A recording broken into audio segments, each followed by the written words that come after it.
મારી સાથે મેહુલ બોગરા જોડાયા છે। મેહુલભાઈ, આ વિડીયો ક્યારનો છે, હકીકત છે શું?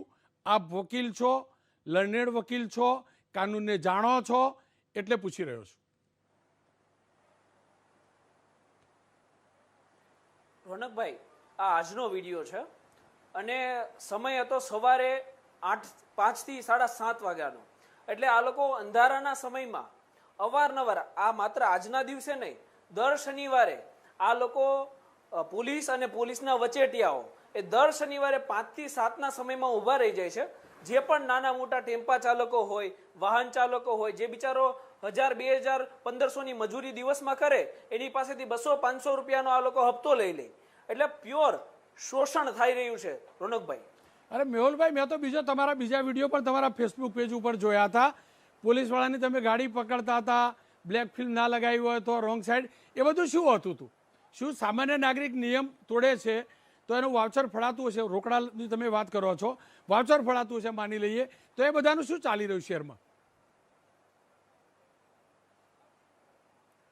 બસ આ એક એક આપવીતી છે અને દુઃખ થઈ રહ્યું છે। મને દુઃખ એ વાતનું થઈ રહ્યું છે કે એટલા બધા વિડીયો વાયરલ થઈ રહ્યા છે। અવારનવાર પોલીસ કર્મચારીઓ ફોલ્ટમાં આવે અને આપશ્રીએ જ મને કીધું રોનકભાઈ કે સીપી શ્રી છે એવું કહે છે કે નીચલા અધિકારીઓને વાત કરી લો। તો હું આપને જણાવી દઉં કે જ્યારે મારું લાઈવ ચાલુ હતું સવારે 6 વાગે, ત્યારે મેં ડીસીપી શ્રી પ્રશાંત સુબેને પણ ફોન કર્યો હતો, એમણે ફોન રિસીવ ન કર્યો। તમે જે કંટ્રોલ રૂમની વાત કરો ને, એ 100 નંબર ઉપર ફોન કરીને આ લોકો જે ભ્રષ્ટાચાર કરતા હતા ને, એની ફરિયાદ કરવા માટે આપણે કંટ્રોલ રૂમમાં ફોન કર્યો, તો એમાં પણ કંટ્રોલ રૂમમાં 100 નંબર ઇમરજન્સી જે નંબર છે એમાં પણ કોઈએ ફોન રિસીવ ના કર્યો।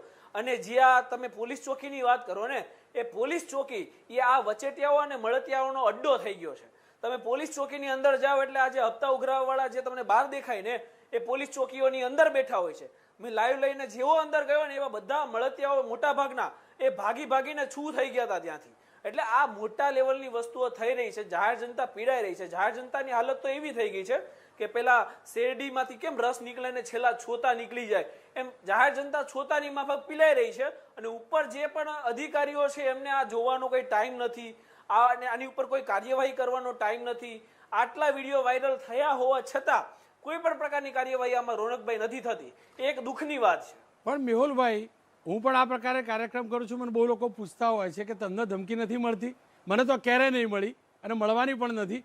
શું તમે આ પ્રકારના વિડીયો બનાવો છો, તમને ક્યારે કોઈ ધમકી મળે ખરી? એ તો સારા કામ કરો ને તો એમાં તો રોડા આવવાના જ। એ પણ વિડીયો છે જે મને મારી નાખવાની પણ ધમકીઓ મળે।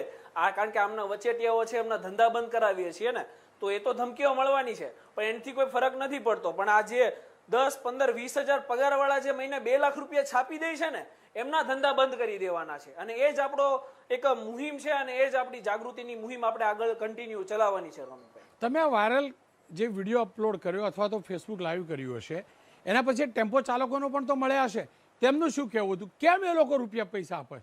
એવું તો શું ખોટું કરતા હતા? દારૂ ભરીને તો આવ્યા નહીં હોય, તો પૈસા કેમ આપે છે આ લોકોને?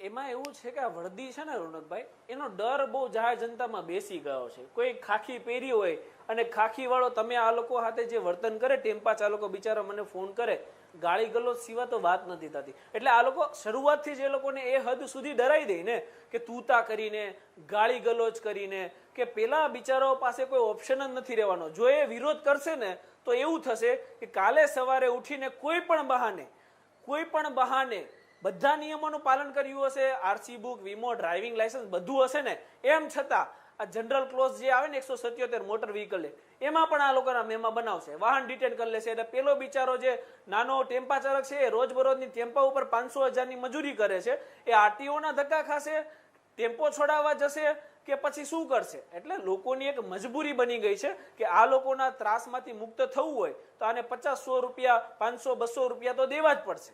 નહીં મેહુલભાઈ, તમે આ ફેસબુક લાઈવ કરો એટલે બહુ બધા લોકો કોમેન્ટ્સ કરતા હશે, વાહ મેહુલભાઈ બહુ સારું કર્યું, આ જ કરો। આ લોકો કેમ પછી આવું નહીં કરતા? કેમ એ ક્રાંતિ નથી આવતી? કેમ લોકો જાગૃત નથી થતા? લોકો પણ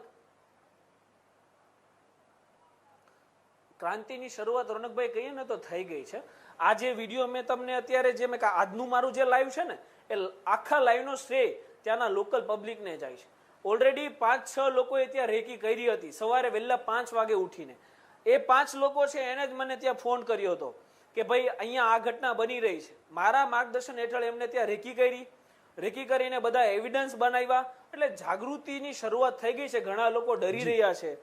ડરના એ કહેવાય ને કે એક જુસ્સો નથી, પણ ધીમે ધીમે એ જુસ્સો અને જાગૃતતા આવી રહી છે.